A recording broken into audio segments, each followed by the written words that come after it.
Bismillahirrahmanirrahim. Assalamualaikum warahmatullahi wabarakatuh.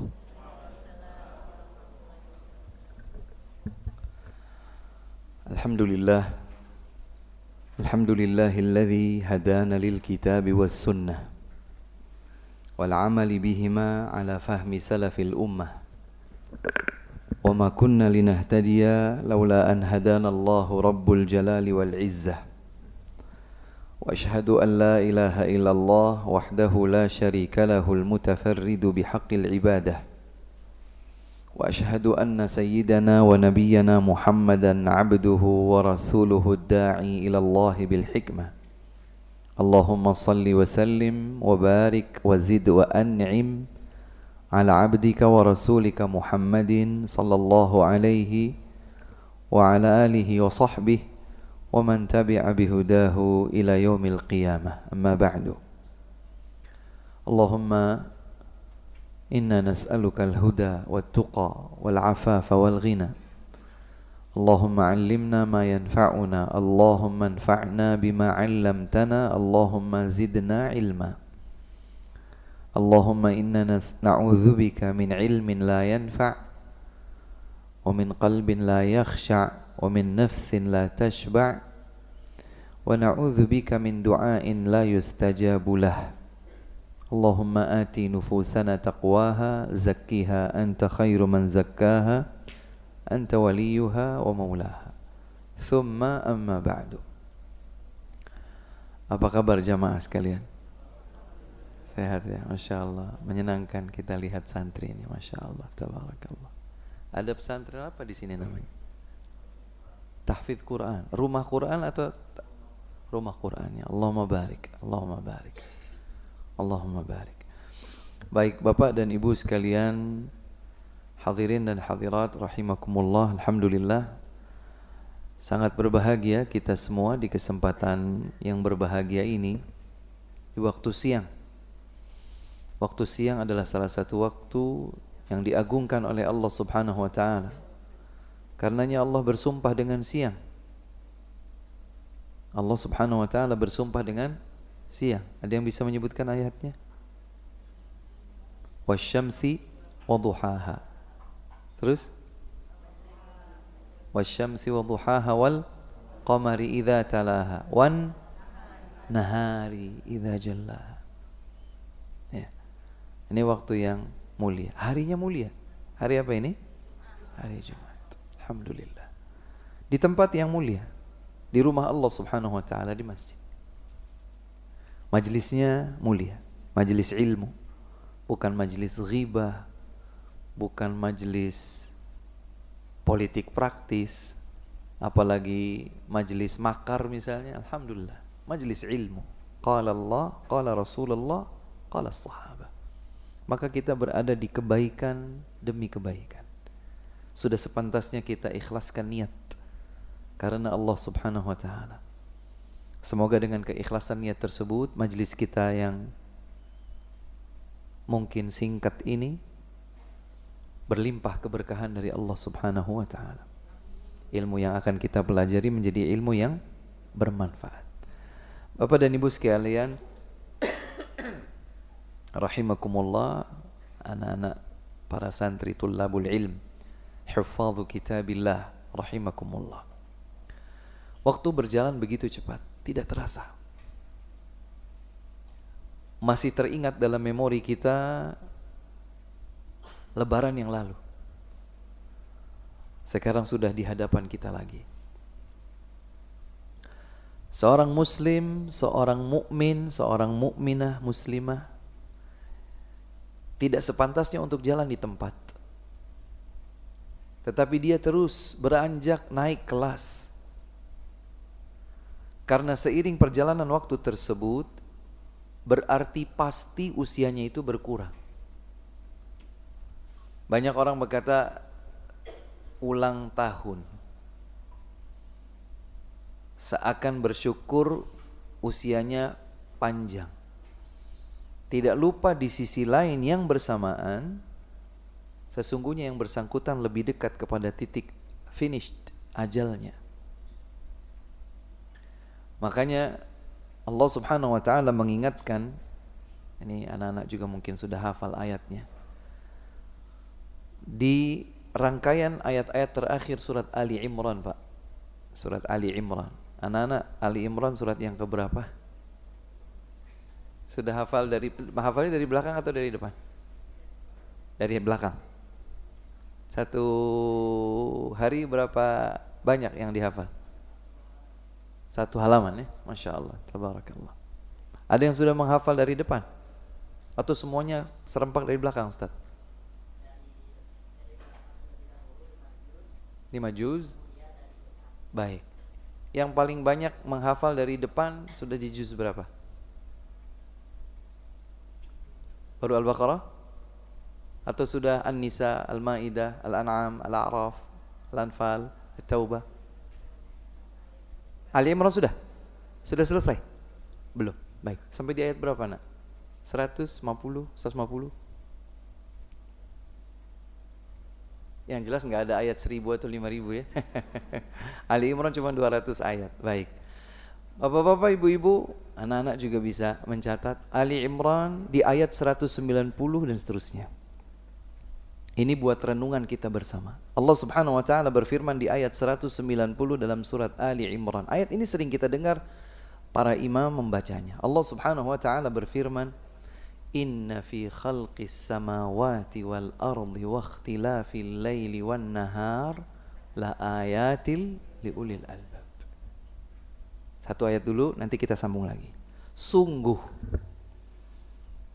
pada penciptaan langit dan bumi, juga pada putaran siang dan malam terdapat tanda-tanda kekuasaan Allah bagi ulul albab.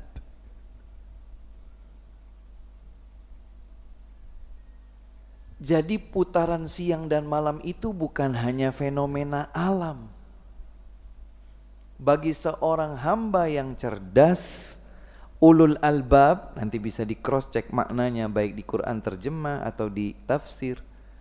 Ulul albab adalah ulul uqul. Mereka mempergunakan akal kecerdasan mereka untuk berpikir tajam. Ini namanya ulul albab. Ternyata hanya ulul albab, hanya orang-orang cerdas yang dapat melihat tanda-tanda kekuasaan Allah pada penciptaan langit, pada penciptaan bumi, dan pada putaran siang dan malam. Subhanallah. Tidak setiap orang, Pak.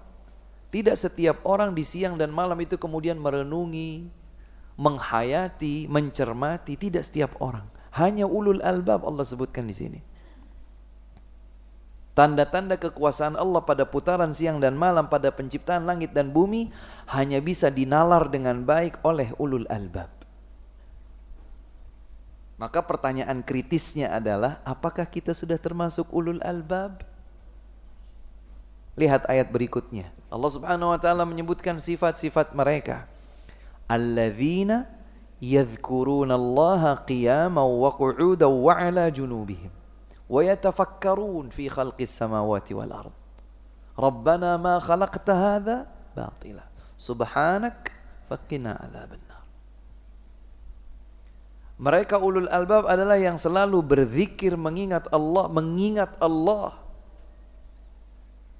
Bukan cuman kecuas-kecui subhanallah, alhamdulillah, Allahu akbar, la ilaha illallah, kecuas-kecui 1000 kali, 3000 kali, 5000 kali. Tidak. Tapi betul-betul yang dia ucapkan sebagai ucapan zikirnya itu menjadikan dirinya ingat kepada Allah dalam keadaan berdirinya, dalam keadaan duduknya, bahkan dalam keadaan berbaringnya. Dalam setiap keadaan itu dia berzikir, dia jadi bisa bertafakkur, mencermati, berpikir dengan kritis, dengan seksama pada penciptaan langit dan bumi. Ini ulul albab kayak gini sifatnya.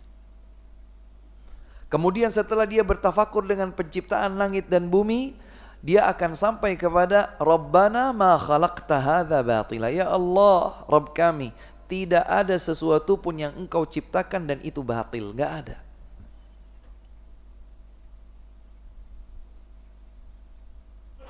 Pernah gak ada di antara kita yang menelaah, katanya manusia punya tulang ekor ya?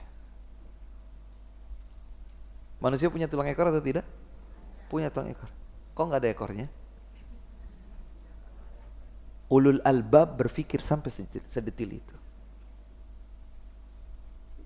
Tatkala Allah Subhanahu wa taala menyebutkan, "Wa ma tasqutu min waraqatin illa ya'lamuha." Tidak satu helai daun pun yang lepas dari rantingnya kecuali Allah tahu. Subhanallah. Tahu daun yang mana, kapan itu jatuh, diterpa anginkah, digoyang orangkah, kena selepet misalnya. Kemudian ketika dia jatuh, di waktu kapan, di detik berapa, bagaimana dia terayun, kemana, dan akan menjadi apa seterusnya. Allah Subhanahu wa ta'ala tahu. Ulul albab menjadikan itu semua sebagai bahan tafakkurnya, sehingga dia sampai pada titik, Rabbana ma khalaqta hadza batila. Ya Allah, tidak ada yang batil pada semua penciptaanmu. Kalau sudah seperti itu, maka dia akan terdorong justru mengingatnya tentang akhirat. Faqina adzabannar. Ya Allah, jika semua yang kau ciptakan ini tiada yang batil, maka lindungi kami dari siksa neraka. Subhanallah. Apa hubungannya?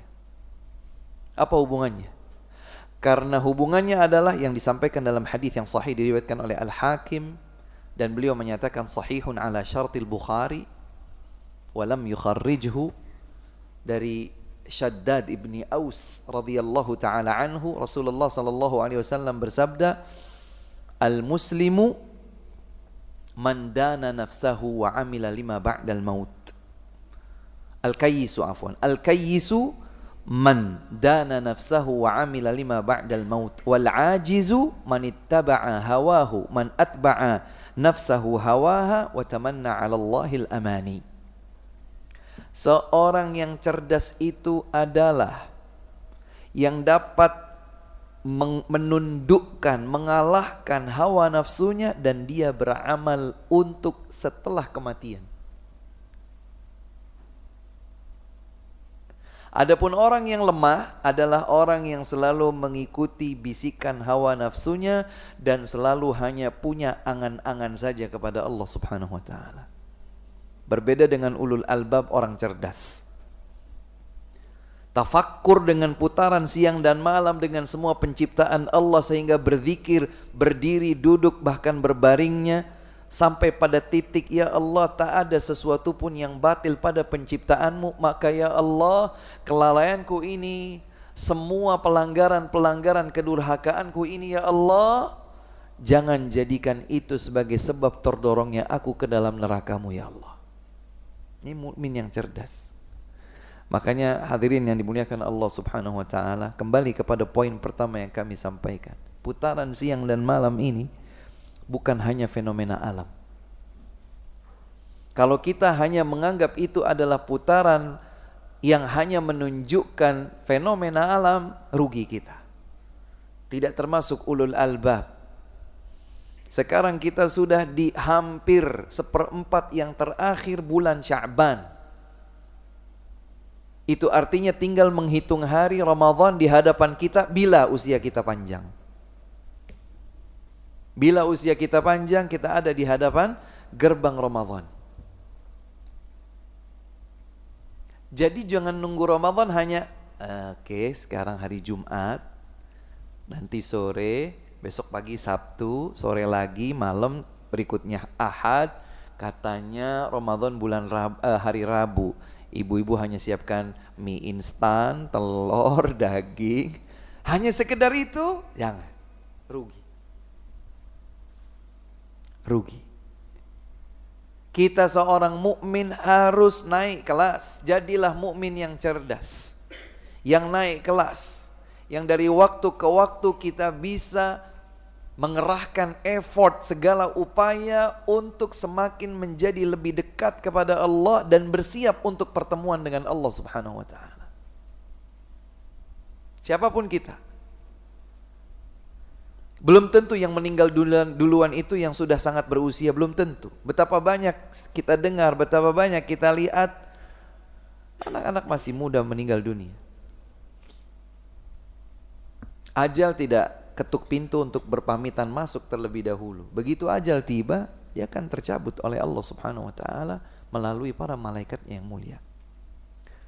Oleh sebab itu, hadirin dan hadirat yang dimuliakan Allah Subhanahu wa taala, topik kita di kesempatan siang hari yang berbahagia ini adalah bagaimana seorang muslim yang cerdas, yang naik kelas mempersiapkan diri menyambut Ramadan. Sebelum kita masuk kepada pembahasan tersebut, izinkan kami mengingatkan kita semua di majelis yang mulia ini sebagian di antara kemuliaan Ramadan. Kami yakin sudah banyak asatidzah atau mungkin para khatib di atas mimbar mengingatkan tentang Ramadan. Alhamdulillah, saling mengingatkan itu baik dan bermanfaat bagi kaum mukminin. Allah Subhanahu wa taala berfirman, "Wa dzakkir fa inna dzikra tanfa'ul mu'minin." Ingatkan, sesungguhnya saling mengingatkan itu bermanfaat bagi kaum mukminin. Hadirin dan hadirat rahimakumullah, Ramadan bulan yang agung. Tidak ada satu bulan pun dalam putaran 12 bulan setiap tahun Hijriyah yang keistimewaannya seperti Ramadan. Tidak ada. Saya coba sebutkan cepat singkat. Yang pertama adalah bahwa tidak ada nama bulan yang disebutkan di dalam Al-Quran kecuali Ramadan. Kalau saya keliru, mungkin ada para hufadz di sini. Kalau saya keliru silahkan saya ditegur, diluruskan. Sependek yang saya tahu, tidak ada satu nama bulan pun disebutkan di dalam Al-Quran kecuali Ramadan. 12 bulan Hijriyah hafal kan? Hafal atau hafal banget? Bulan yang pertama apa? Muharram. Lalu Safar, Rabiul Awal, Rabiul Akhir, Jumadil Awal, Jumadil Akhir. Tadi Rajab, Sya'ban, Ramadan, Syawal, Dzulqa'dah, Dzulhijjah. Dari 12 bulan yang baru saja kita dengarkan itu, bulan apa yang disebutkan dalam Al-Quran? Hanya Ramadan. Hanya Ramadan. 185 dalam surat Al-Baqarah. Syahrul Ramadan. Bulan Ramadan disebutkan oleh Allah dalam Al-Quran. Dan karena kemuliaan Ramadan, Allah Subhanahu wa taala pilih Ramadan sebagai bulan diturunkannya Al-Quran. Masih di ayat yang sama, 185 surat Al-Baqarah. Syahrul Ramadan alladzi unzila fihi al-Quran. Bulan Ramadan adalah bulan diturunkannya Al-Quran. Emang kenapa Ustaz? Kalau Al-Quran turun di bulan Ramadan, apa yang istimewa? Jelas istimewa. Al-Quran bukan sembarangan. Allah lanjutkan, hudal linnas, petunjuk hidayah bagi manusia adalah Al-Quran. Makanya Masya Allah, kalau santri-santri ini adalah para huffadzu kitabillah, berbahagialah para orang tua mereka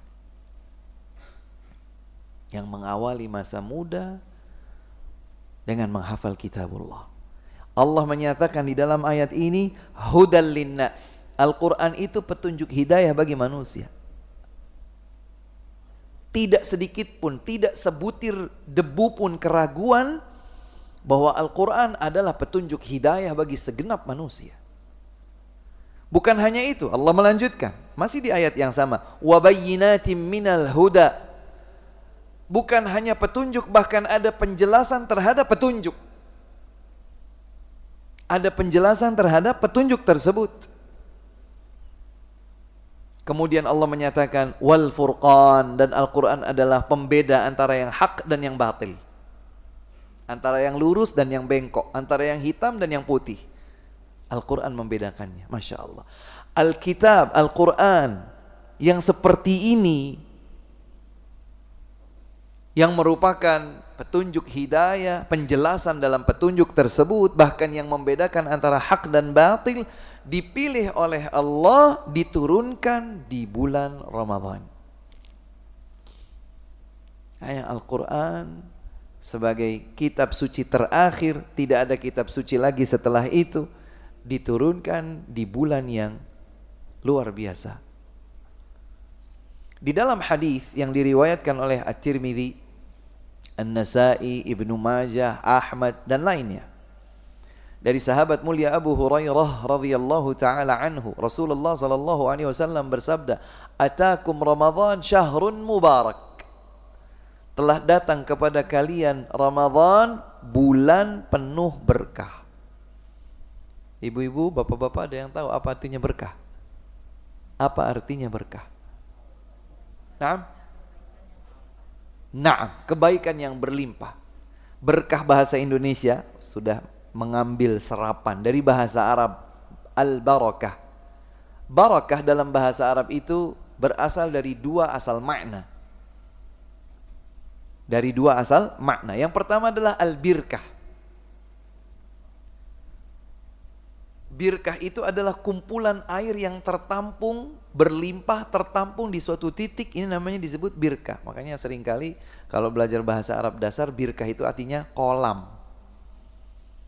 Tapi maksudnya adalah kumpulan air yang terhimpun di satu tempat. Ini namanya birkah. Al-birkatu. Sesuatu yang terhimpun banyak, birkah. Kemudian diambil juga dari asal makna yang lain, yaitu barakal jamalu. Ai idza istaqarra. Seekor onta apabila menderum, menetap duduk di situ, disebut barakal jamalu. Makanya kata para ulama, ringkasnya berkah itu adalah kebaikan yang berlimpah dan menetap. Dan ternyata itu disandang oleh Ramadan.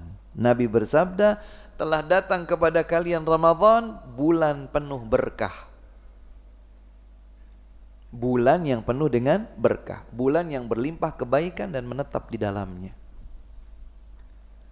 Rasulullah SAW menyatakan, "Idza kana awwalu lailatin min Ramadan," apabila tiba malam pertama bulan Ramadan, yang tinggal sekian hari lagi ini, apabila malam pertamanya tiba,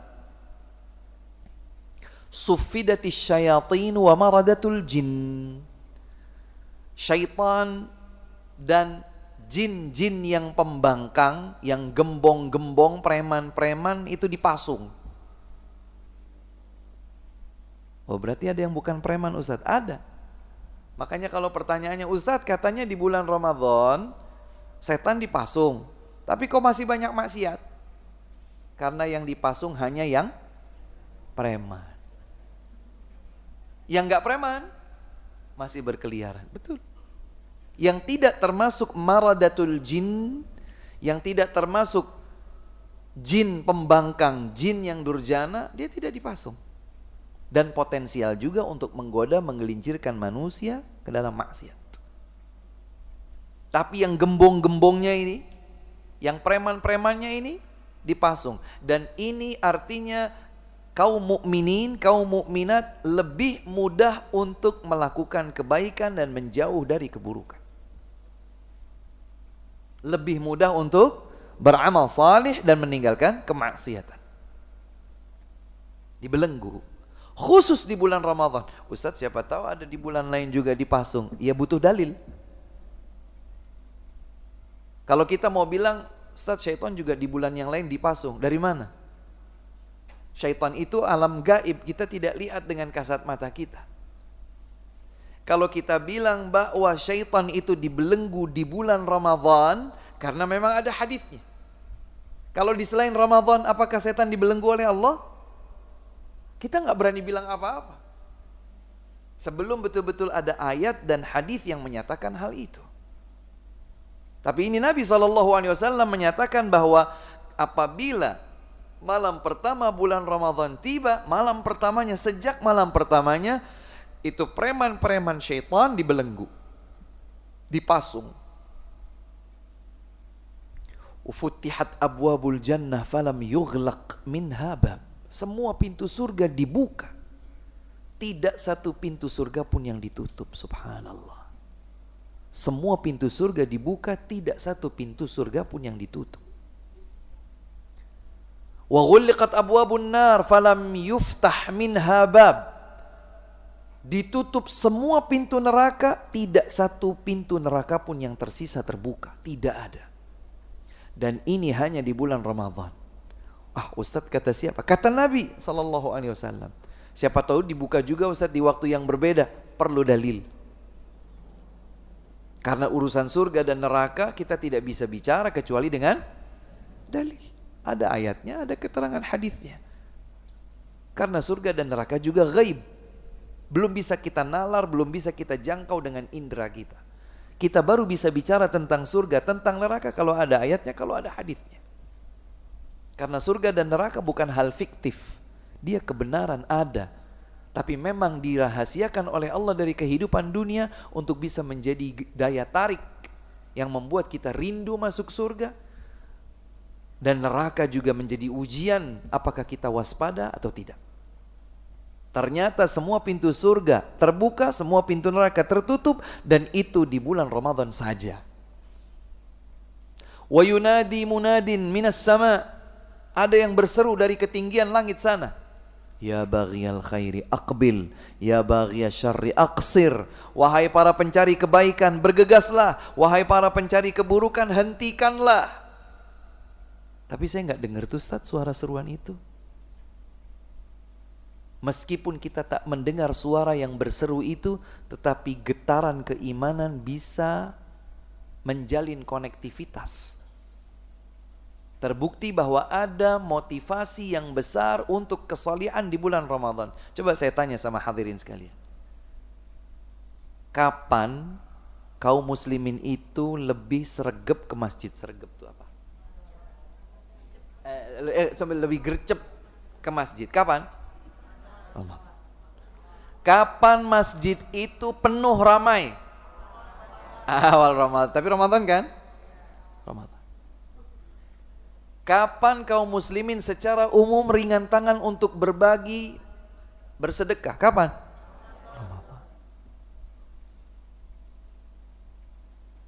Meskipun kita tidak mendengar suara motivasi itu, seruan motivasi itu, tapi kita bisa merasakan dengan getaran iman. Ada connecting. Allah Subhanahu wa taala menyiapkan untuk umat Nabi Muhammad sallallahu alaihi wasallam menjadikan Ramadan sebagai panen raya. Kemudian Rasulullah sallallahu alaihi wasallam menyambung, walillahi utaqa'um minan nar wa dzalika fi kulli lailah. Dan Allah Subhanahu wa taala memilih hamba-hamba yang dikehendakinya untuk terbebas dari ancaman siksa neraka. Ya Allah, siapa di antara kita yang mengaku dirinya enggak berdosa? Dosa kita banyak. Dan tahukah kita bahwa dosa itu sama dengan menghadirkan ancaman neraka? Tidak ingatkah kita bahwa terhalangnya seorang hamba masuk surga sebabnya adalah dosa? Dosa kita banyak. Banyak. Yang kita sadari, bahkan yang tidak kita sadari.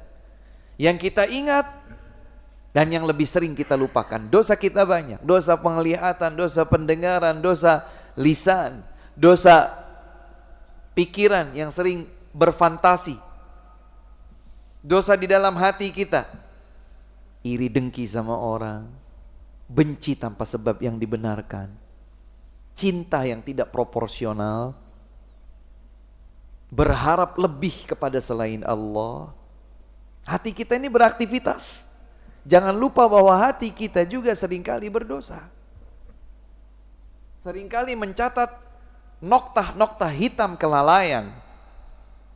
Maka Allah Subhanahu wa taala memilih hamba-hamba yang dikehendakinya terbebas dari ancaman siksa neraka. Ada name list, ada daftar nama. Fulan, fulan, fulan, fulan, fulan, fulan, fulan, fulan yang semula tercatat, terancam mendapatkan siksa di neraka. Setiap malam bulan Ramadan Allah delete nama-nama yang dikehendakinya. Fulan delete, fulan delete, fulan delete. Artinya kalau meninggal dunia surga. Kapan itu? Ramadan. Mungkin di bulan lain juga Ustadz, perlu dalil. Tapi Nabi sebutkan itu tentang Ramadan.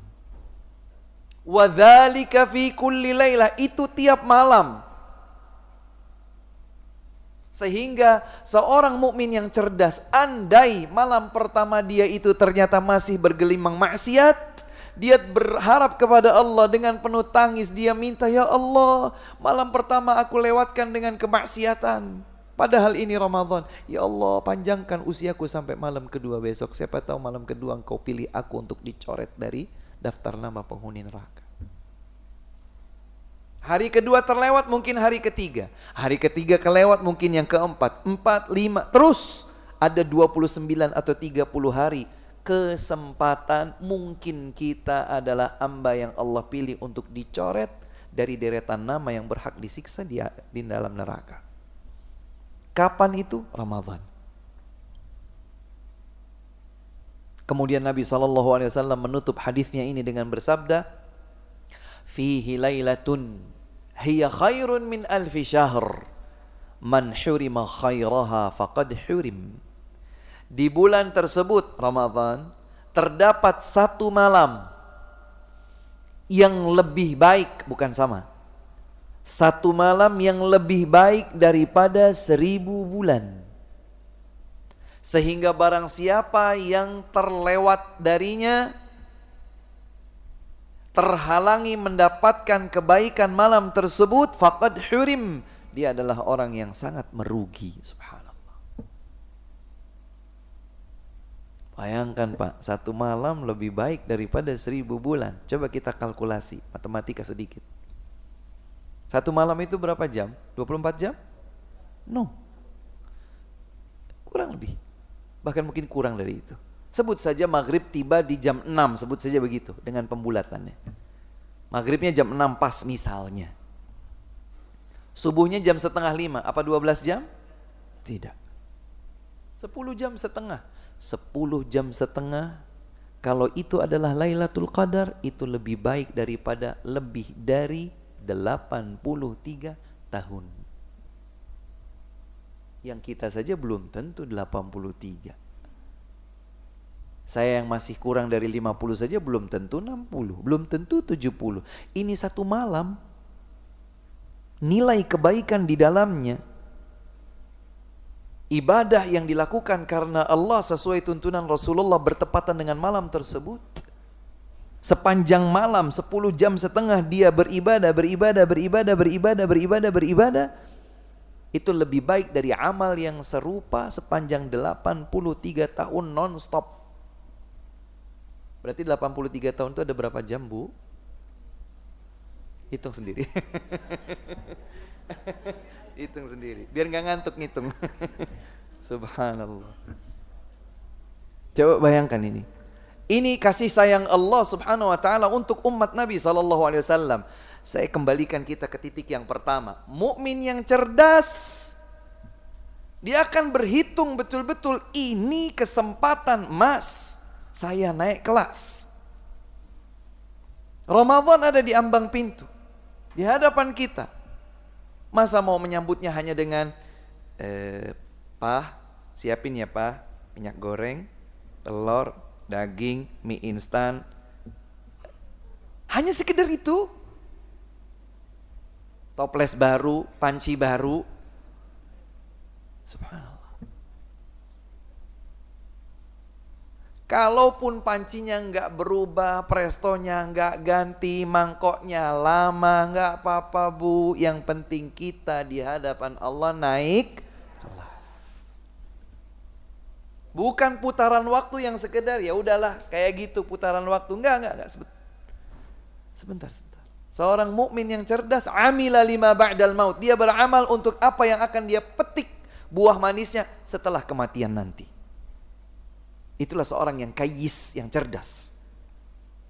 Adapun orang yang ajiz, yang lemah, atba'a nafsahu hawa, ya dia ikuti hawa nafsunya. Wa tamanna 'ala Allahi al-amani. Dia hanya, kan Allah Maha Pengasih, Allah Maha Nyayang, Allah Maha Pengampun. Astagfirullah, dosaku gugur. Sesederhana itu. Akhirnya menggampangkan dosa? No. Seorang hamba yang cerdas, jadikan ini sebagai golden moment di hadapan Allah Subhanahu wa taala untuk menjadi mukmin yang cerdas. Karena bulannya istimewa, ini spesial. Bulannya istimewa.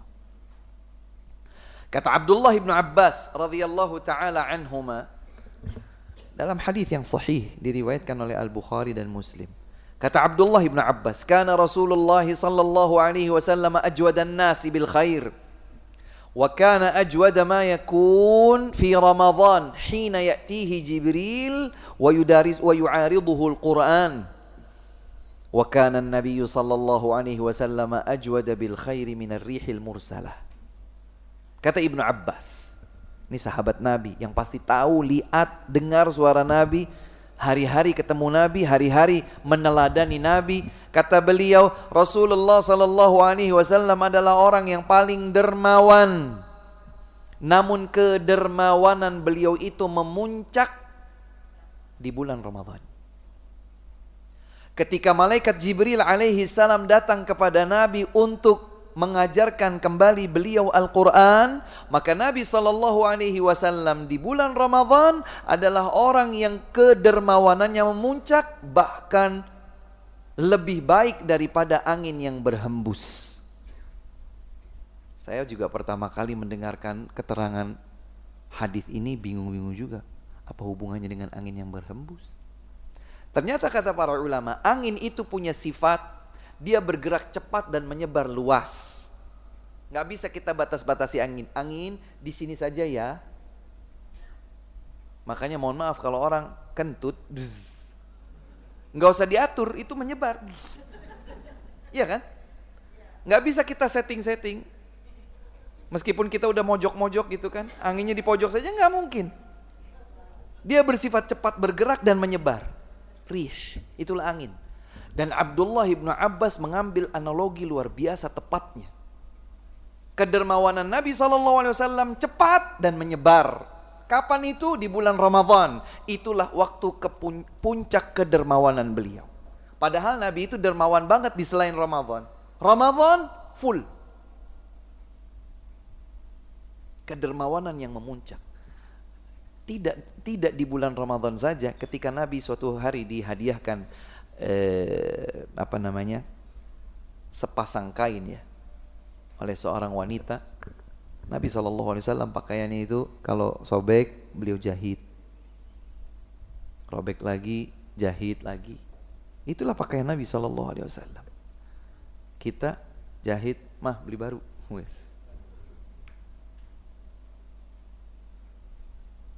Ketika Nabi SAW dikasih hadiah baju, jangan bayangkan bajunya kayak gini ya, baju koko, sarung, bukan. Seperti rida, izar, jubbah. Ketika beliau pakai, kemudian beliau menjumpai para sahabatnya. Ada sahabat yang berkata, ya Rasulullah, baju engkau bagus sekali, buat aku ya. Nabi tidak pernah menolak siapapun yang meminta kepada beliau. Baik, baju ini untukmu. Nabi selesai dari hajatnya, mungkin menyampaikan hadis dan lain sebagainya. Beliau pulang ke rumah, beliau rapikan bajunya tersebut. Beliau bungkus rapi, beliau titipkan kepada seseorang untuk dihantarkan ke rumah orang tadi. Ketika diterima, sahabat-sahabat yang lain itu mengomentari, nyinyir-nyinyir awalnya. Kamu bisa aja, pinter aja kamu. Tahu bahwa Nabi itu tidak pernah menolak orang yang meminta kepada beliau. Kamu minta baju Nabi. Tahu enggak Nabi itu butuh loh itu. Kasihan beliau. Apa jawaban sahabat ini? Wahai sahabatku, aku tidak meminta baju Nabi untuk aku pakai sendiri. Aku minta baju Nabi, kain yang sudah bersentuhan dengan kulit Nabi, aku pakai pada saat aku dikafankan nanti. Orientasinya tuh bukan orientasi gagah-gagahan nih pakai bajunya Nabi, enggak ada. Amila lima ba'dal maut. Inilah generasi yang dibentuk oleh Nabi SAW. Tapi yang ingin kami garis bawahi adalah betapa Nabi sangat dermawan. Bapak-bapak, ibu-ibu pernah enggak pakai baju baru, dibilang bagus sama orang, siap beres, baju ini sampai ke rumahmu. Ada yang begitu? Ini bukan bulan Ramadan, Bapak. Lalu bagaimana keterangan Abdullah ibnu Abbas yang menyatakan bahwa kedermawanan Nabi memuncak di bulan Ramadan? Kayak apa terus hebatnya? Itu aja kita belum. Ini Ramadan. Kenapa Nabi begitu? Kenapa kedermawanan Nabi SAW memuncak? Karena Nabi tahu bahwa Ramadan bulan mulia. Dilipat gandakan balasan pahala. Dilipat gandakan balasan pahala. Kapan? Salah satunya Ramadan. Dijelaskan oleh Al-Hafidh Ibnu Rajab dalam kitab Lataiful Ma'arif, dilipat gandakannya balasan pahala Itu disebabkan satu di antara dua sebab. Yang pertama adalah sebuah kebaikan dilakukan di tempat yang mulia. Maka kebaikan yang dilakukan di tempat yang mulia, kebaikan itu bisa berlipat pahalanya karena kemuliaan tempat tersebut. Saya tanya sama bapak ibu-ibu, salat di masjid, ini masjid apa? Husnul Khotimah. Di masjid Husnul Khotimah, beda nggak dengan salat di masjid Istiqlal? Sama aja bu. Salat di sini, salat di Istiqlal, pahalanya sama.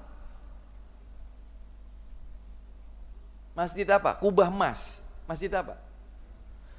Salat di masjid paling keren di dunia manapun sama, kecuali di 3 masjid. Masjidil Haram, Masjidil Aqsa, Masjid Nabawi, dan Masjidil Aqsa. Makanya kata Nabi SAW, la tushaddur rihal illa ila thalathati masajid. Tidak dipersiapkan perjalanan mengharapkan berkah tujuan perjalanan tersebut kecuali 3 masjid saja. Ya, kalau kita lihat bis-bis kadang-kadang di jalan lagi parkir atau di mana tempat wisata religi, kemana kira-kira? Aljabar Bandung lah, mana lah. Sholat di Aljabar sama sholat di Masjid Husnul Khotimah sama pak. Menjadi istimewa ketika sholatnya di Masjidil Haram, atau di Masjid Nabawi, atau di Masjid Aqsa. Yang ingin digarisbawahi adalah salat menjadi dilipat gandakan pahalanya, kemuliaannya, kedudukannya di sisi Allah Subhanahu wa taala disebabkan keberkahan tempat. Karenanya Rasulullah alaihi salatu wasallam bersabda, "Salatun fi masjidi hadza khairun min alfi salatin fi ma siwahu illa al-masjidal haram, wa salatun fil masjidil haram khairun min mi'ati alfi salatin fi ma siwah." Satu salat di masjidku ini, Masjid Nabawi, lebih baik dari 1000 kali salat di masjid lainnya kecuali Al-Masjidil Haram. Karena satu salat di Masjidil Haram lebih baik dari 100.000 kali salat di masjid yang lain. Kenapa salat menjadi istimewa di Masjidil Haram, di Masjid Nabawi? Karena tempatnya istimewa. Kemudian sebab yang kedua, sesuatu itu menjadi dilipat gandakan balasan pahalanya karena kemuliaan waktu. Karena kemuliaan waktu. Ketika sesuatu dilakukan di waktu yang mulia, maka lebih potensial dia akan mendapatkan lipatan balasan pahala. Contoh, perbandingan. Doa di hari biasa jika dibandingkan dengan doa di hari Jumat, sama atau beda? Beda. Mana yang lebih potensial diterima? Di hari Jumat. Baik, hari Jumat 24 jam, mulai dari kemarin maghrib. Kamis habis, maghrib masuk, itulah awal hari Jumat. Sebut dari maghrib kemarin sampai nanti maghrib, 24 jam, satu hari namanya hari Jumat. Apakah semua 24 jam itu potensi doa yang dipanjatkan dikabulkan sama? Beda. Berarti memang ada waktu-waktu tertentu yang menjadikan sesuatu lebih spesial. Di dalam hadis Rasulullah sallallahu alaihi wasallam bersabda, "Inna umratan fi Ramadan ta'dilu hajjah au ta'dilu hajjatan ma'i." Sungguh satu umroh yang kau lakukan di bulan Ramadan menyamai pahala haji. Dalam riwayat yang juga sahihah, menyamai pahala haji bersama Nabi. Ustadz, tapi saya lebih suka umrohnya di musim dingin Ustadz, Desember, Januari. Silahkan, gak masalah. Bulan apa itu? Bulan Rajab Ustadz, bulan Sya'ban Ustadz. Boleh, gak masalah. Tapi kalau kau ingin membandingkannya dengan umroh serupa, sama. Sama, rukunnya sama. Ihram, tawaf, sa'i ditutup sama tahallul. Sama persis. Capeknya kurang lebih. Tapi itu dilakukan di bulan Ramadan, kata Nabi. Sesungguhnya satu umrah di bulan Ramadan menyamai pahala haji atau haji bersama Nabi. Allahu Akbar.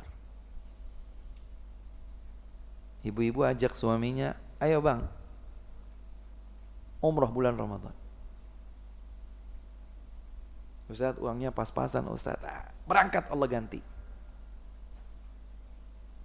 Tabi'u bainal hajj wal umrah fa innahuma yanfiyani al-faqra wadh-dhunub kama yanfil kiru khabathal hadid.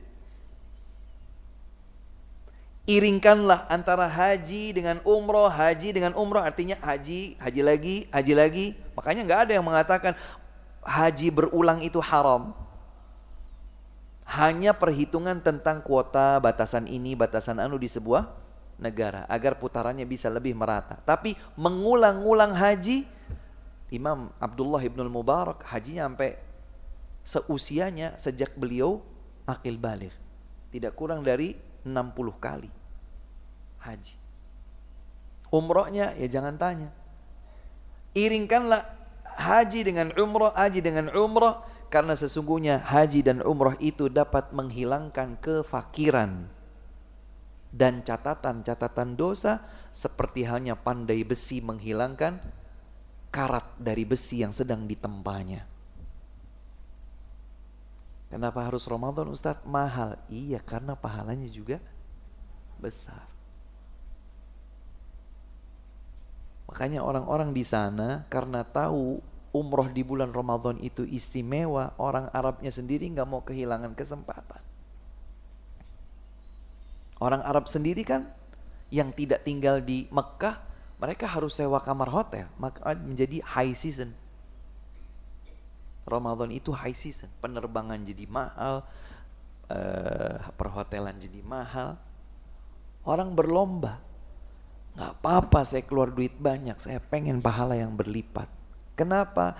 Karena umroh di bulan Ramadan, kata Nabi, menyamai pahala haji bersama Nabi. Allahu Akbar. Hadirin yang dimuliakan Allah Subhanahu wa taala, maka Ramadan itu bertabur keberkahan. Bertabur keberkahan. Jangan sampai kita sia-siakan sehingga kita menjadi orang yang merugi. Nabi SAW suatu hari naik ke atas mimbar. Mimbar Nabi SAW sederhana, hanya tumpukan 3 anak tangga. Suatu hari Nabi SAW menaiki anak tangga yang pertama, kemudian beliau mengucapkan amin.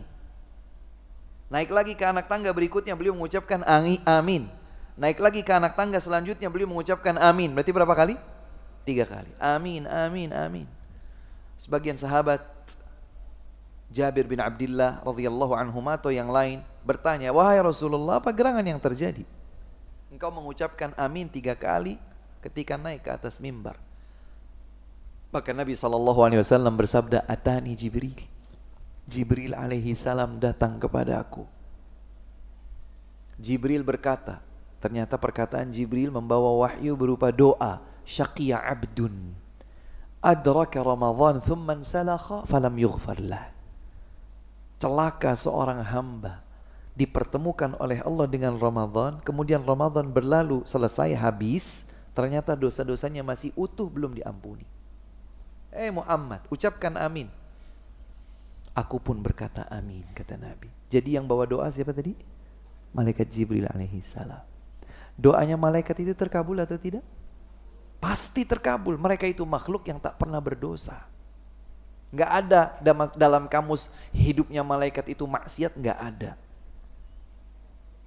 Maka mereka ketika berdoa dikabulkan. Diaminkan pula oleh siapa?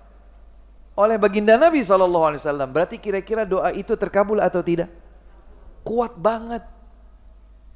Maka sudah didoakan oleh malaikat Jibril alaihi salam dan diaminkan oleh Nabi SAW. Siapa yang dipertemukan oleh Allah dengan Ramadan tapi dosanya masih utuh, syaqiyah, celaka dia, binasa dia.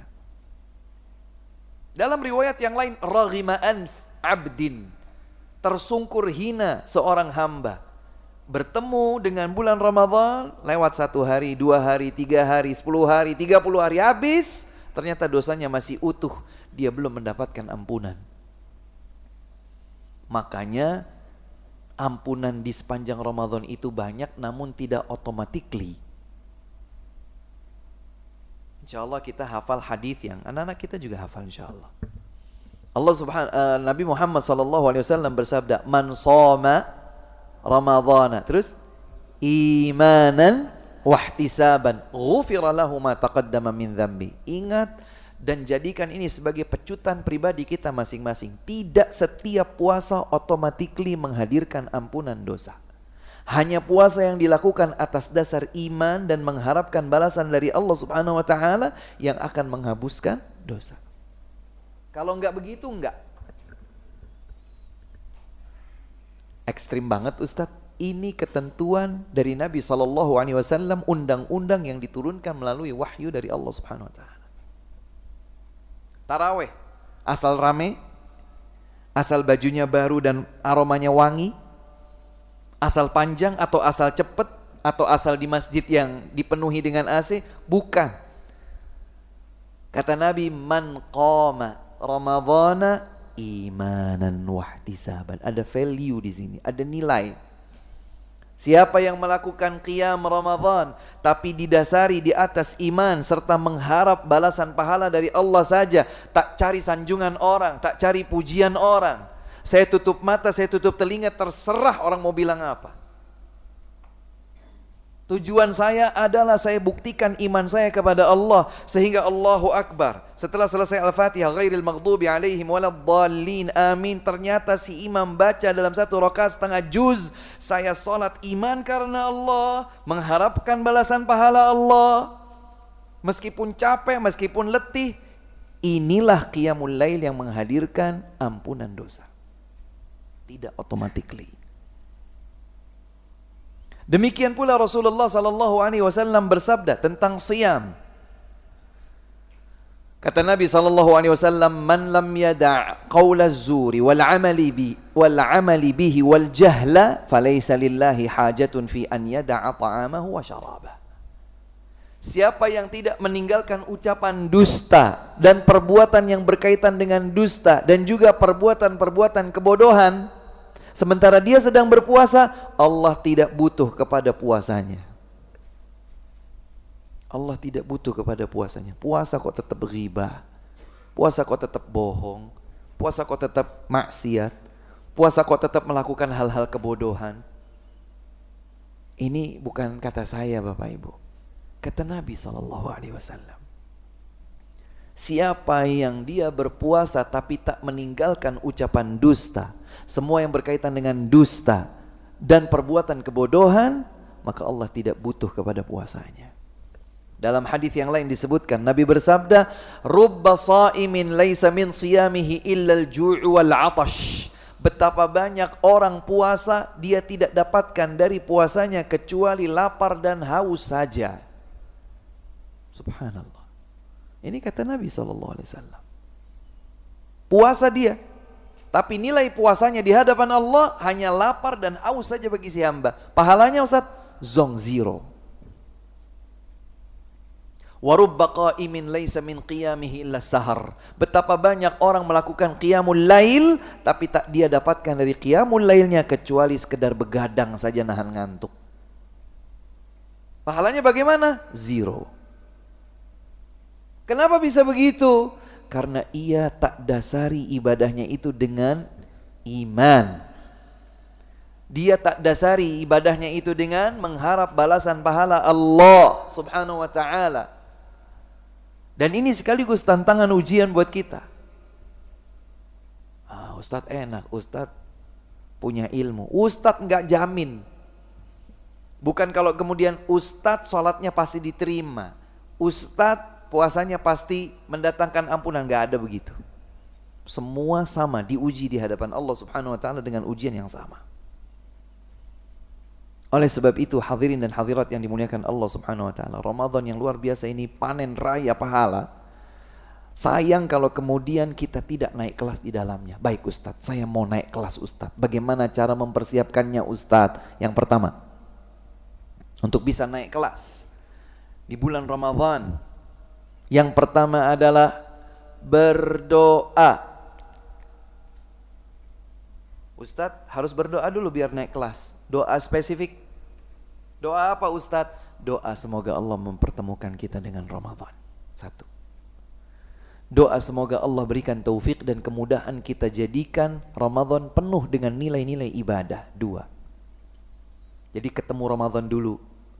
Kalau sudah ketemu Ramadan, manfaatkan sepenuhnya untuk nilai-nilai ibadah. Dua. Yang ketiga, berdoa kepada Allah Subhanahu wa taala agar semua kesalihan yang kita lakukan sepanjang Ramadan diterima di sisi Allah Subhanahu wa taala. Bukan asal banyak, bukan asal rame, bukan asal heboh, bukan asal viral, tetapi betul-betul diterima di sisi Allah Subhanahu wa taala sebagai amal saleh. Makanya banyak di antara para ulama terdahulu, di antaranya adalah Makhul rahimahullah, beliau sampai berdoa, Allahumma sallimni ila Ramadan wa sallim li Ramadan wa tasallamhu minni mutaqabbala. Ya Allah, hantarkan aku menuju Ramadan. Hantarkan Ramadan untukku. Terimalah semua amalku di sepanjang Ramadan. Doa 6 bulan, Bu. 6 bulan doanya begitu. Kenapa mereka berdoa? Karena mereka tahu bahwa tanpa berdoa mereka tidak diberikan kemudahan oleh Allah. Tanpa berdoa Allah Subhanahu wa taala tidak akan menjadikan waktu mereka penuh dengan ibadah. Yang ada apa? Gadget. Lagi ngaji, a'udzubillahi minasyaitonirrajim, bismillahirrahmanirrahim. Dia baca Al-Quran, kemudian klung klung klung. Entar dulu. Dibalas. Balik lagi klung klung klung. Butuh taufik dari Allah Subhanahu wa taala. Serius, Bu, serius. Serius. Klung klung klungnya masih pada batasan mubah, tapi syaitan nari di situ. Ayo. Itu barangkali penting tuh. Siapa tahu anak lagi nyari. Siapa tahu suami tanyain menu nanti berbuka kurang apa. Oke, buka. Ternyata dari teman. Jarang yang kemudian, ntar dulu deh. Balas dulu. Bentar-bentar gue masih ngaji. Tahu deh dia, kita lagi ngaji. Goyang ikhlasnya. Syaitannya senang. Makanya Bapak dan Ibu sekalian, kita perlu berdoa. Doa. Masih ada kurang lebih 7 hari, 8 hari. Belum tentu loh kita ketemu Ramadan. Belum tentu. Mungkin lusa kita tutup usia, Allahu a'lam. Mungkin 4 hari yang akan datang. Betul. Betul. Mungkin 4 hari yang akan datang ternyata kita sudah ditandu di atas keranda, diantar ke liang lahat kita, nggak tahu. Harapan pengen bisa ketemu Ramadan agar kita dapatkan pahala, agar kita dapatkan ampunan, agar kita dapatkan janji surga, terbebas dari ancaman siksa neraka. Itu harapan. Tapi keputusan hanya ada di tangan Allah Subhanahu wa taala. Maka doa. Ya Allah, aku minta ya Allah. Minta ya Allah, minta. Ini yang pertama. Berdoa. Apalagi Ramadan disebut sebagai syahrud du'a, bulan berdoa. Nanti dilihat. Ibu-ibu, bapak-bapak masih hafal nggak ayat kewajiban puasa? Surat apa, ayat berapa? Ibu-ibu hafal? Al-Baqarah 183. 183 Al-Baqarah ayat kewajiban puasa. 184 Al-Baqarah ayat berikutnya masih tentang puasa Ramadan. 185 masih puasa Ramadan. 187 masih juga tentang puasa Ramadan. 186 Ustaz? Bukan. Apa isinya Ustaz? Doa. Wa idza sa'alaka 'ibadi 'anni fa inni qarib ujibu da'watad da'i idza da'an falyastajibu li wal yu'minu bi la'allahum yarshudun. Enggak ada puasa sama sekali, enggak ada Ramadan sama sekali. Apabila hamba-hambaku bertanya kepada engkau wahai Muhammad tentangku, maka sesungguhnya aku dekat. Aku mengabulkan doa siapapun yang meminta kepadaku. Hendaklah mereka memenuhi panggilanku, hendaklah mereka beriman kepadaku, semoga mereka mendapatkan petunjuk yang lurus. Enggak ada sama sekali penyebutan tentang puasa Ramadan. Maka kata Syekh Abdul Razak hafizahullah, diselipkannya ayat tentang doa di tengah rangkaian ayat tentang siam Ramadan menunjukkan isyarat bahwa Ramadan adalah bulan berdoa. Karena hanya dengan berdoa kepada Allah, meminta dari Allah, seseorang itu dapat bertemu dengan Ramadan, diberikan taufik dan kemudahan untuk beramal sepanjang Ramadan, dan diterima oleh Allah Subhanahu wa taala amal tersebut. Doa minta kepada Allah. Jadi persiapan pertama, Pak, mukmin cerdas naik kelas di bulan Ramadan adalah berdoa. Berdoa. Yang kedua,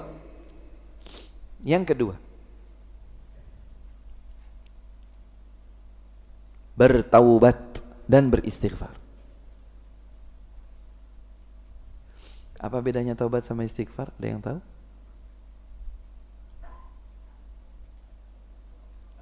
Hah? Di mulut aja. Aywa. Istighfar lebih luas, lebih umum. Taubat lebih spesifik, lebih khusus. Tidak setiap yang beristighfar bertaubat, namun sebaliknya, setiap yang bertaubat beristighfar. Berarti lebih khusus mana? Taubat. Ada orang, misalnya ini misalnya saja ya, judi online. Kalah, astaghfirullah. Dia beristighfar. Besok dapat duit, main judi online lagi. Mungkin nggak?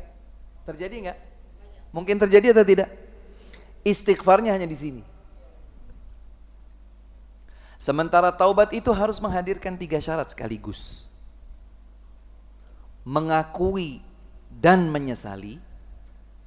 1. Meninggalkan secara keseluruhan. 2. Bertekad kuat untuk tidak mengulangnya kembali. 3. Ini baru namanya taubat. Jadi kalau taubat dia belum menghadirkan 3 syarat ini, dia belum bertaubat. Ya Allah, kupu-kupu malam banyak ya Allah. Aku tidak akan lagi mendatangi mereka ya Allah, kecuali yang satu ini ya Allah. Tidak bisa, itu bukan taubat namanya. Itu bukan taubat namanya. Aplikasi pinjol banyak, pinjaman online, dan saya bisa pastikan semua skema pinjol adalah skema ribawi. Pinjam berapa, kembali berapa. Ini sangat bertentangan dengan tuntunan Islam. Tapi orang tergiur, pokoknya kepepet, siapkan fotokopi KTP, daftar, dapat pinjol. Semua di delete aplikasinya, delete. Yang ini yang paling baik ini.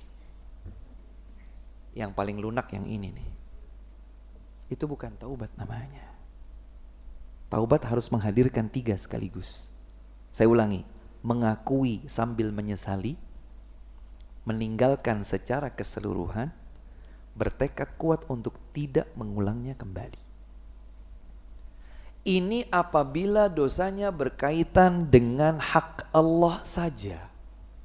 Apabila dosa berkaitan dengan hak anak manusia, maka syaratnya bertambah 1 lagi. Apa itu? Mengembalikan hak tersebut dan mencari halal darinya.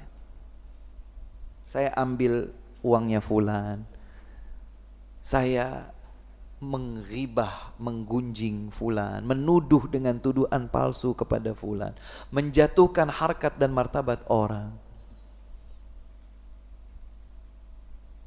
Minta maafnya, cari halalnya. Jadi menyambut Ramadan agar hati itu sudah bersih dulu. Dengan taubat ini hatinya bersih. Dengan hati yang bersih, taufik Allah Subhanahu wa ta'ala datang memberikan kemudahan kita untuk melangkah beribadah.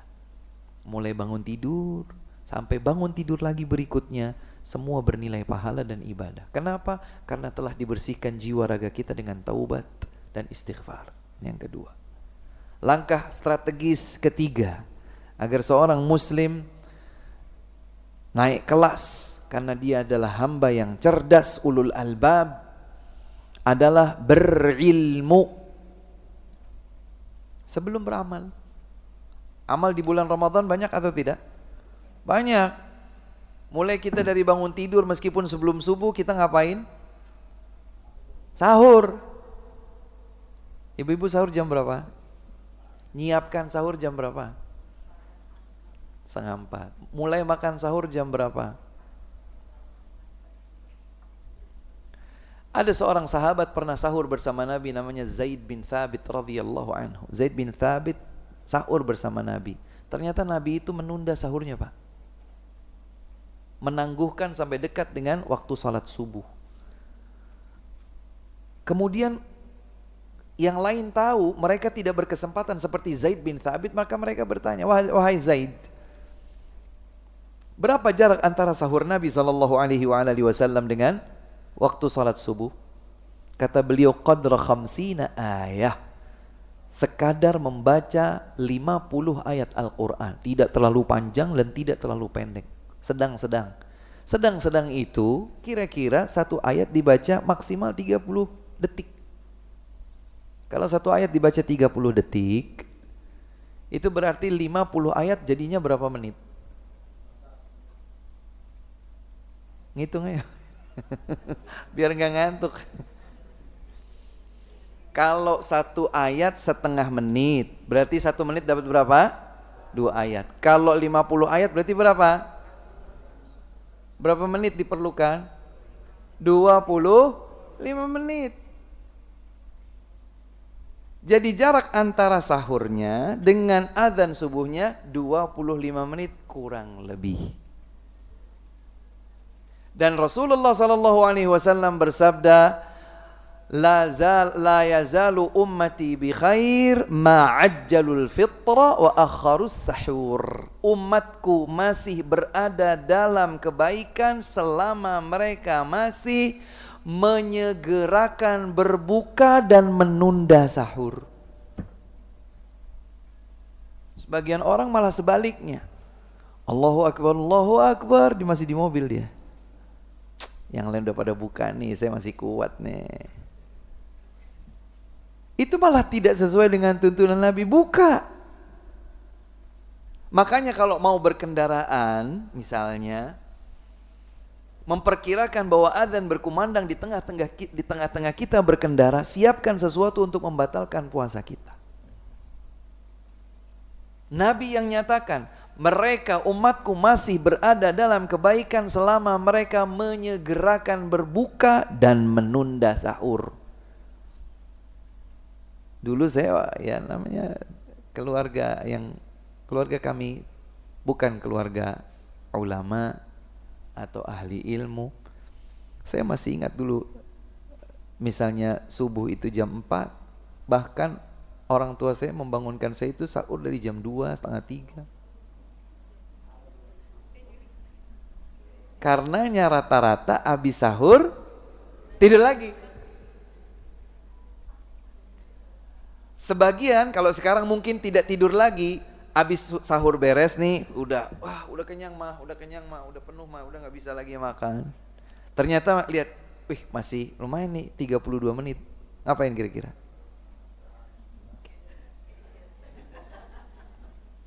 Padahal itu waktu terbaik untuk memperbanyak istighfar. Allah Subhanahu wa taala berfirman, wal mustaghfirina bil ashar. Dipuji oleh Allah orang-orang yang beristighfar di waktu sahur, di waktu sepertiga malam yang terakhir. Dalam ayat yang lain Allah menyatakan, wabil ashari hum yastaghfirun. Orang soleh itu di waktu-waktu sahar mereka beristighfar. Ini butuh komitmen di tengah-tengah keluarga. Makanya kalau kita berilmu, alhamdulillah semuanya jadi ringan. Banyak pertanyaan muncul dan pertanyaan itu berulang-ulang ketika Ramadan tiba. Ustadz, saya ibu-ibu Punya tanggungan puasa belum kelar Pak Ustadz, saya harus gimana? Pertanyaan itu berulang-ulang.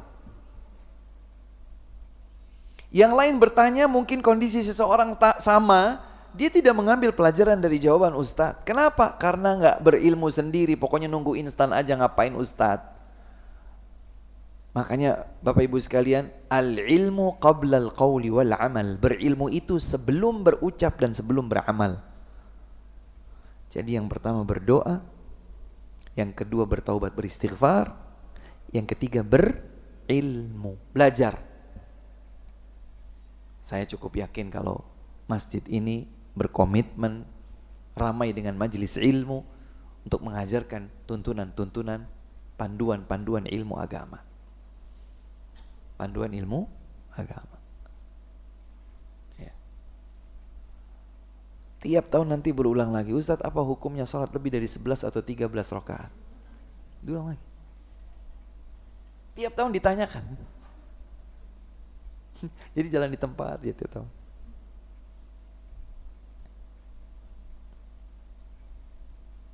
Makanya Bapak dan Ibu sekalian, ayo bertambah usia, tambah cerdas. Naik kelas. Naik kelas. Kadang-kadang pertanyaan sebagian orang, Ustadz, waktu sahur saya masih dalam keadaan janabah, junub. Kemudian sahur, belum sempat mandi, masuk waktu subuh. Puasa saya batal Pak Ustadz. Hampir tiap tahun pertanyaan itu berulang. Kira-kira iya atau tidak? Berulang pertanyaan, itu lagi diulang lagi, itu lagi diulang lagi, itu lagi diulang lagi. Ustadz, istri saya hamil, menyusui. Belum qadha, hamil lagi. Gimana Pak Ustadz? Tiap tahun berulang itu. Tapi kalau kita kemudian membentengi diri dengan ilmu, berilmu. Jadi bukan hanya hafalnya, kata Ustadz Fulan begini kok, kata Ustadz Fulan boleh kok, kata Ustadz Fulan gak boleh kok. Itu bukan ilmiah namanya. Terus ilmiah itu bagaimana Ustadz? Permasalahan ini, demikian tuntunannya, begini dalilnya. Dalilnya mungkin saya gak hafal, tapi saya tahu bahwa ini berdasarkan dalil tersebut, hukumnya demikian. Harusnya begini, tuntunannya begitu. Enak. Paling tidak tuntunan ilmu yang terus kita upgrading itu bermanfaat buat putra putri kita. Buat putra putri kita. Bekal yang keempat untuk menjadi cerdas sebagai seorang mukmin adalah sebisa mungkin berkomitmen dengan lingkungan sekitar. Keluarga minimal, suaminya, istrinya, anak-anaknya, orang tuanya. Berkomitmen. Komitmen ngapain Ustadz? Saling mendukung untuk meraih sebanyak-banyaknya pahala. Berkomitmen untuk saling mendukung. Maka kalau ada yang lupa diingatkan, ada yang sedang malas disemangati, ada yang sedang lalai ditegur dengan cara yang hikmah. Sahur misalnya, sahur. Ini menarik. Sebagian orang masih sampai sekarang memahami sahur itu buat menyeka lapar. Makanya sebagian orang tua bangunin anaknya, ayo nak bangun nak sahur nak, kamu kok susah banget dibangunin toh nak, bangun nak nanti kamu lapar.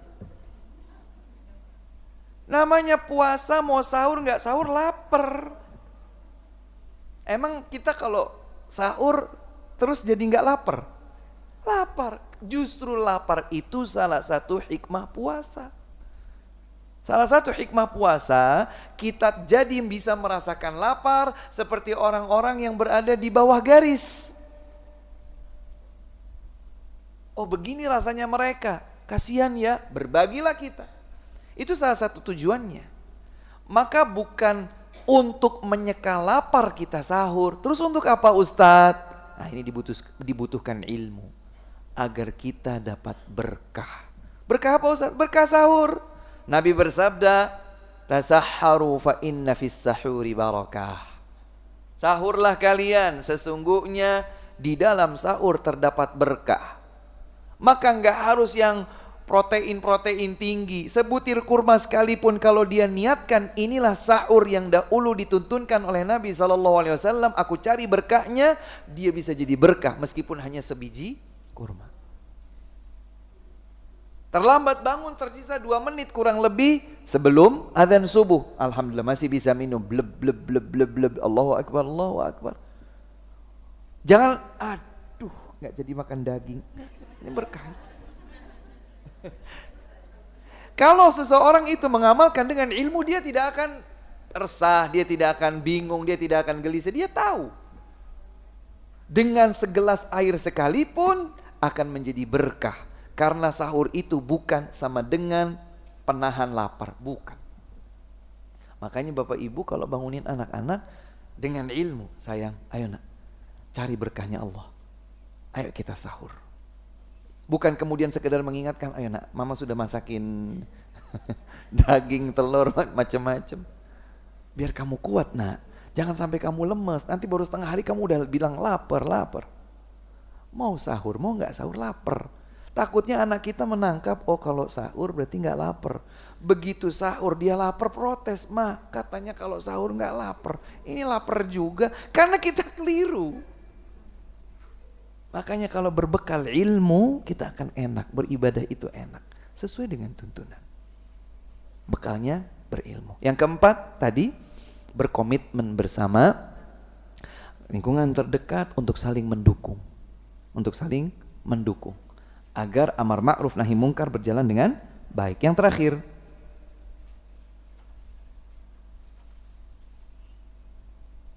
bertekad untuk optimalisasi kualitas dan kuantitas ibadah. Tahun kemarin khatam berapa kali? Alhamdulillah Ustaz. Khatam 1 kali Ustaz. Naik kelas. Ngapain Ustaz? Paham ayatnya. Minimal baca terjemah.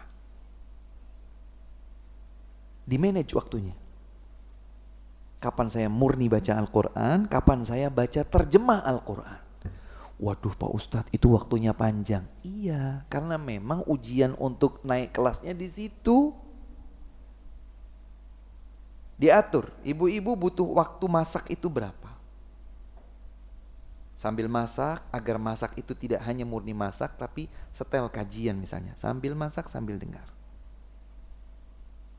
Nggak ada yang disetel Ustadz, berzikir. Sambil masak, sambil zikir. Sudah misalnya 2 jam, 3 jam berapa? Sisanya buat Quran, buat zikir, salat duha, salat sunnah mutlaqah, istighfar, bersalawat kepada Nabi SAW, baca kitab, dan seterusnya dan seterusnya. Optimalisasi. Kualitas dan kuantitas, mutunya dan jumlahnya. Sehingga kita naik kelas insyaallah ta'ala. Hadirin dan hadirat yang dimuliakan Allah subhanahu wa ta'ala, yang berbicara di hadapan hadirin sekalian tidak lebih baik dari siapapun yang ada di majelis mulia ini. Tapi kita semua berada di hadapan Allah subhanahu wa ta'ala sama. Berdiri sama tinggi, duduk sama rendah. Semuanya dinilai oleh Allah subhanahu wa ta'ala. Maka dengan berbekal tekad yang kuat, keikhlasan niat karena Allah subhanahu wa ta'ala, dengan apa yang tadi kita kaji bersama, semoga kita bisa menyambut Ramadan menjadi muslim yang cerdas, naik kelas, karena kita bisa memanfaatkan waktu emas Ramadan untuk sebaik-baiknya mendekat kepada Allah subhanahu wa ta'ala. Mungkin kalau nanti dipertemukan dengan Ramadan, mungkin itu adalah Ramadan terakhir. Jadikanlah Ramadan tersebut Ramadan terbaik yang pernah kita lewati. Demikian saja yang bisa disampaikan. Mohon maaf sudah panjang. Wabillahi taufiq wa akhiru da'wana alhamdulillahi rabbil alamin. Apakah ada pertanyaan? Ada ya? Oh baik. Semoga bisa cepat.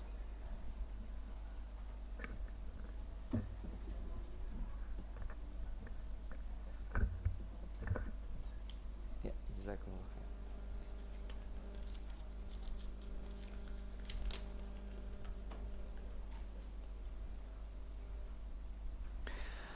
Izin bertanya Ustadz, saudara laki-laki memblokir WA dan memutuskan silaturahmi. Saya malas untuk berhubungan dengan dia lagi. Saya menjaga hati saya. Jangan. Bukan ini tuntunan Nabi SAW. Rasulullah SAW bersabda, "Laisal wasilu bil mukafi, Innamal wasilul ladzi man qata'aka wasaltahu. Atau kama qala alaihi salatu wassalam. Kata baginda Nabi, seorang penyambung silaturahmi sejati bukanlah yang hanya sekedar menyambung siapa yang menyambung tali silaturahmi. Tetapi seorang penyambung silaturahmi sejati adalah yang tetap menyambung meskipun tali tersebut diputus. Jadi ketika ada kerabat kita yang memutus tali silaturahmi, biarkan dia yang memutus, kita jangan putus. Jangan sampai ada perasaan saya akan berkunjung main ke rumahnya kalau dia berkunjung main ke rumahku. Saya tidak akan duluan telepon dia sampai dia telepon dulu. Saya lebih tua kok. Saya posisinya sebagai paman kok, dia keponakan meskipun mungkin usia kita tidak terpaut jauh. Bukan begitu cara berpikirnya. Nabi SAW menuntun kita untuk menjadi penyambung silaturahmi sejati. Siapa itu? Yang apabila diputus tali silaturahminya, dia tetap sambung. Ini baru sejati. Kalau dia putuskan, kita putuskan, apa bedanya kita dengan dia? Bedanya dia duluan Ustaz, tapi sama saja. Bedanya dia duluan Ustadz yang mutus, ya saya mutus, dia putus. Masa saya nggak putus Ustadz? Nggak sudi saya Ustadz. Apa bedanya kita sama dia? Sama saja akhirnya. Makanya kata Allah Subhanahu Wa Taala, boleh dicatat dalam surat Fussilat ayat 34 dan seterusnya. Allah Subhanahu Wa Taala berfirman, la haula wala quwwata illa billah.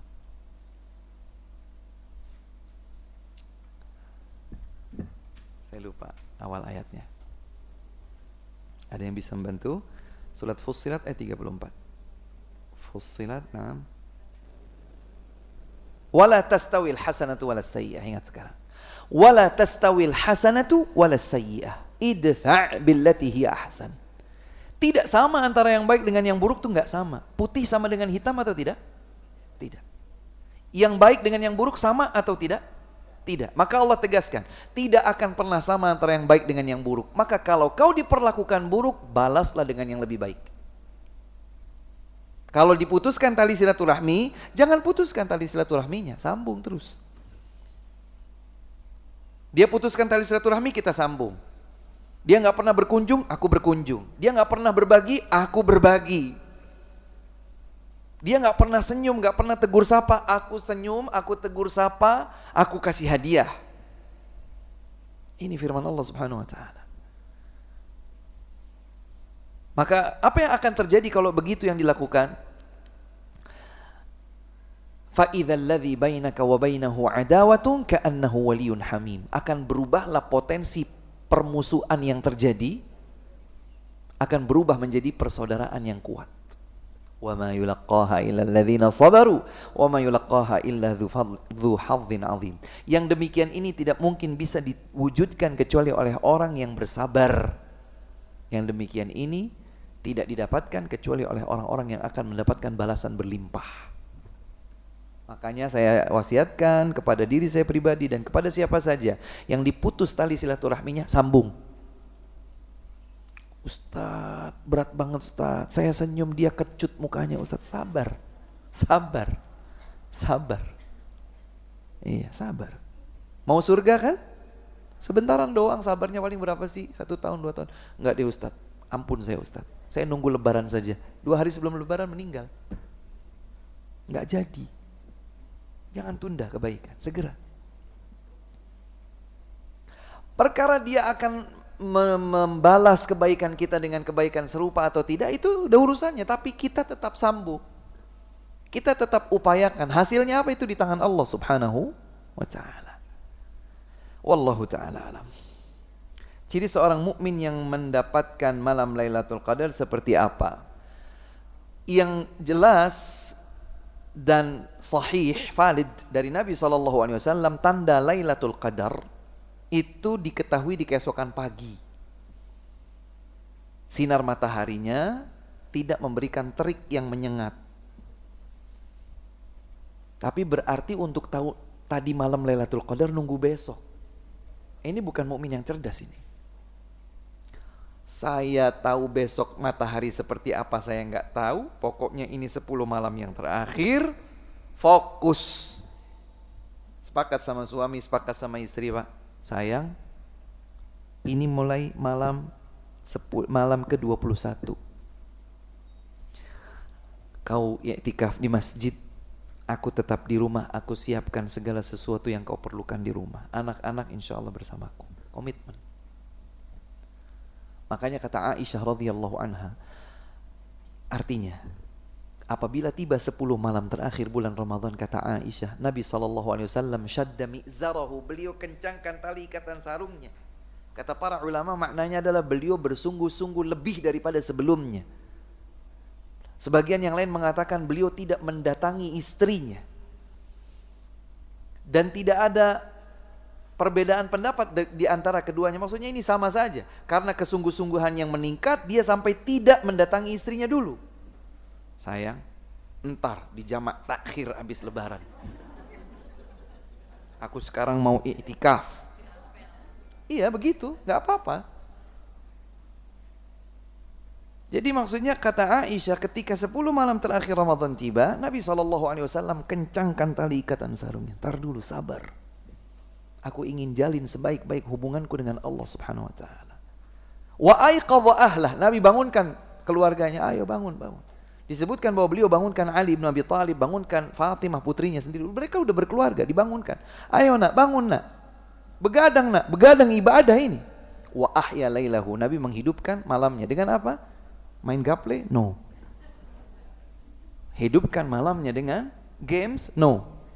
Hidupkan malam dengan ibadah, baca Quran lagi, sholat lagi. Ustadz udah witir Ustadz, sholat lagi boleh, yang penting witirnya gak diulang 2 kali. Udah beres sama imam sholat, beres jam 9, jam setengah 9 udah selesai. Pulang ke rumah, ya gak usah diulang lagi witirnya, sholat lagi 2 rakaat lagi, 2 rakaat lagi, 2 rakaat lagi. Atau mungkin yang di itikaf di masjid, gak apa-apa, sholat lagi. Kalau memang diberikan taufik oleh Allah kemudahan untuk sholat malam lagi, sholat lagi. Yang penting tidak mengulang witir dalam 1 malam. Wallahu a'lam. Adapun ciri orang yang mendapatkan Lailatul Qadar, tidak ada dalil yang khusus menyebutkan cirinya mukanya jadi kuning misalnya gitu, enggak ada. Jalannya jadi makin tegap, enggak. Duitnya jadi banyak, enggak. Tapi dia pasti akan menjadi lebih dekat kepada Allah Subhanahu wa taala, naik kelas. Kelas berapa Ustaz? Allahu a'lam. Yang penting dia lebih dekat kepada Allah Subhanahu wa taala. Yang terakhir, tadarus saja apa tadarus dengan mentadaburinya? Kalau bisa naik kelas. Tahun kemarin gimana? Baca doang Ustaz, tadarus doang. Tahun ini tadarus dan tadabur. Gitu. Jadi naik kelas. Ustaz kemarin udah begitu Ustaz, tadarus dan tadabur. Sekarang apa Ustaz? Baca tafsirnya. Atau hafalkan. Waduh, hafalkan berat Pak Ustaz, udah tua Pak Ustaz. Allah lihat proses Bu, Pak. Allah lihat proses. Masya Allah, kau sudah beruban masih kau hafal ayat pendek-pendek. Ini sudah ini, bebas dari neraka. Ini. Dipilih oleh Allah tiap malam. Allah akan pilih hamba yang dikehendakinya untuk terbebas dari ancaman siksa neraka. Ya Allah, pengen banget kayak gitu. Begitu di akhirat, nggak perlu cari di name list, masuk surga. Tak ada namamu di deretan yang mendapatkan siksa neraka, masuk. Kita mau itu. Di dunia berapa lama sih? Sebentar. Kayaknya baru kemarin nikah, sekarang anak udah 5. Kayaknya baru kemarin nikahin anak pertama Ustadz, sekarang cucu saya sudah 7. Cepet waktu. Semoga Allah Subhanahu wa taala menjadikan Ramadan kita tahun ini menjadi Ramadan terbaik dibandingkan Ramadan sebelumnya. Semoga Allah jadikan kita sebagai mukmin yang cerdas, yang naik kelas di sepanjang Ramadan. Allahumma amin. Demikian saja yang bisa disampaikan Bapak dan Ibu sekalian. Jazakumullahu khairan wa barakallahu fikum. Wallahu ta'ala a'lamu bis-shawab. Subhanakallahumma wa bihamdik. Asyhadu an la ilaha illa anta astaghfiruka wa atubu ilaik. Assalamualaikum warahmatullahi wabarakatuh.